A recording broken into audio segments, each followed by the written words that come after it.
Hello and welcome to Channels Book Club. I am Olakunle Kasumo. The interesting thing about books is that there is one for everybody. As long as you have any kind of interest, there's a book out there for you.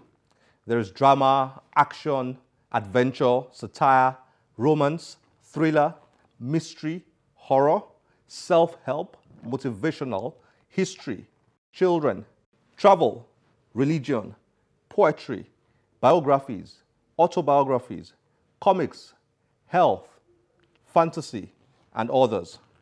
Now, I'm wondering which one is your favorite. To set the tone for today's episode and before introducing our guest author, let's begin by picking the fantasy genre and describing fantasy fiction books a bit.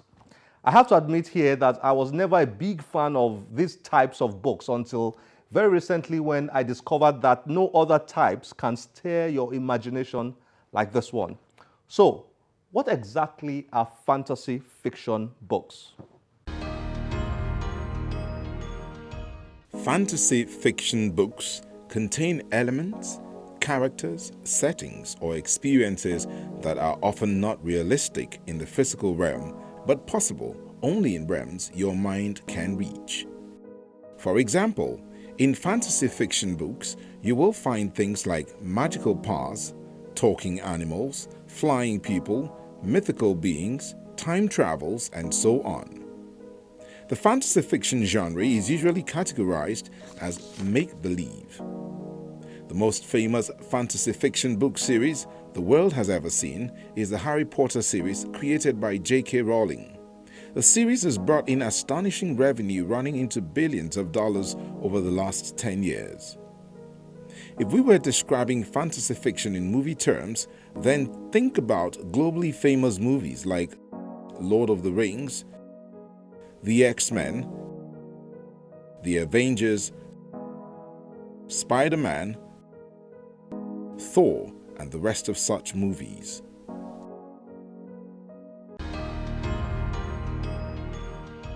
Nigerian writers have and are still exploring many of the different genres of books, but one that is not exactly common in the country is the fantasy fiction type. That may, however, be changing soon.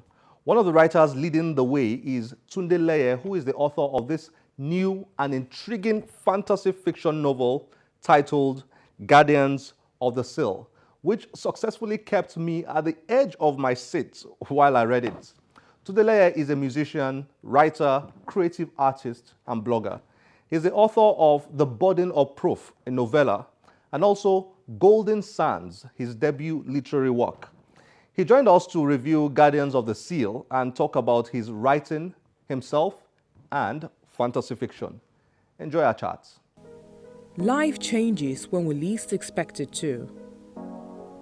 On the day Imani was supposed to get the crown jewel of her meteoric case, she encountered a world she never imagined was there.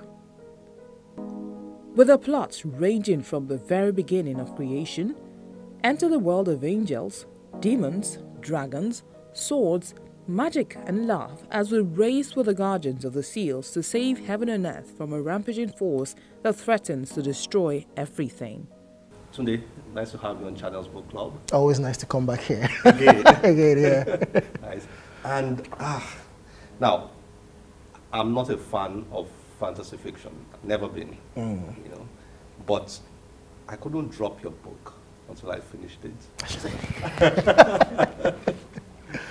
Let's do a general overview first of all. Okay. Guardians of the Seal. Yeah. You know, do a general overview and tell me why you wrote this. Okay, so there are a couple of reasons. As with everything in life, there's usually more than one reason you do something. First thing was, this was the story I had at the time. It was a very expansive story. In fact, we had to cut and cut and cut because the editor wanted it to be so concise. Otherwise, we would have had like something, what I initially wrote was this big and all that. But having said that, the other thing is that I wanted to explore fantasy. That genre is not one that we have explored a lot.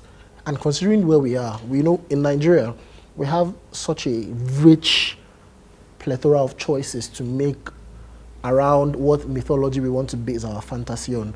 Because we read, we can base on our own local local mythology, Yoruba, Igbo, Hausa, Delta, all of that. We can do that. We can base it on Islamic mythology because there is some mythology around it. We can base it on Christian mythology, on Greek mythology because we read. So it became very concerning that we were not getting a lot of works that explored all of the available mythology to build, fantasy worlds in our society here. And that's one of the reasons I wrote this. Third reason is that I like fantasy. One of my favorite writers is Tolkien, Gerald Tolkien, Lord of the Rings.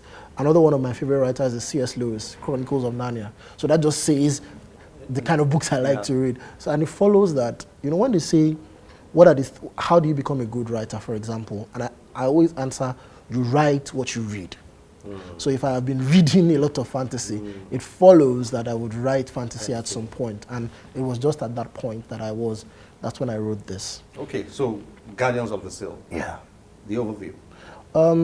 Guardians of the Seal is a book that is based on Christian mythology that borrows from a couple of other mythologies. There's some Yoruba mythology in there.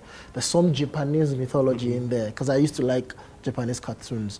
It's a story that mixes up, if you imagine the way the world would have been if there was magic.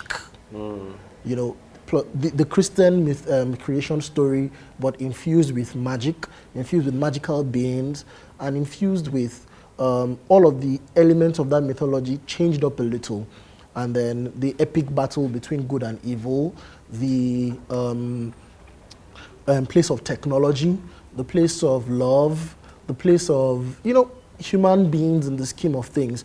It's a story that picks on all of those elements, wraps it around a character called Imani, who's the lead female, and another character called Lucan. As their love story unfolds, they're just interested in having a love story. But as these things go, their love story carried a lot of baggage, and they eventually had to save the world. That's essentially the summary of this story. Yeah. Tell me how your mind works. You're going to tell me how your mind works, because it's when I read books like yours, and I'm so impressed by the talents you Nigerian writers have. Very impressive.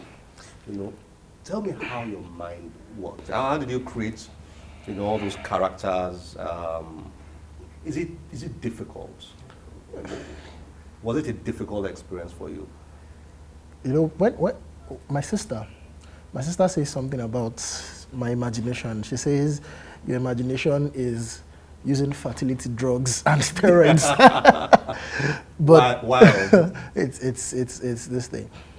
But a lot of this is what you read. So, for example, there's the demons in this book have two releases, Eni and Eiji. That's essentially from Japanese mythology. I read other fantasy writers, and I look at, for example, Tolkien or John Martin that wrote Game of Thrones, and I look at the expansive worlds that those guys have created, and I look at the work that they have gone. So it's a lot of research. There's the imagination bit, but there's a lot. This took 5 years to write. 5 years. 5 years to write, and a lot of it is researching. A lot of it is simple things like chronology, timeline. You want to create a world that is internally consistent. So what internal consistency means is you have, for example, if you say there is a way to defy the law of gravity, that's the world you have created. So there's gravity, but there's a magical spell that once you know it, and once you do 1, 2, 3, you defy the law of gravity. It means that everywhere that happens in the book, they must defy the law of gravity. That's internal consistency. That requires a lot of work. So it's a mixture of imagination, a mixture of what I have fed my mind, the books I have read, the things I have watched, and also a lot of hard work around research, around just being very, very detailed in you know, building the world that we're You can't be a building. good writer if you're not a good reader. Exactly. It's can't be. absolutely impossible. Impossible. In fact, you should read maybe 20 times as much as you write. You're right. Yeah, for you to actually be a decent writer.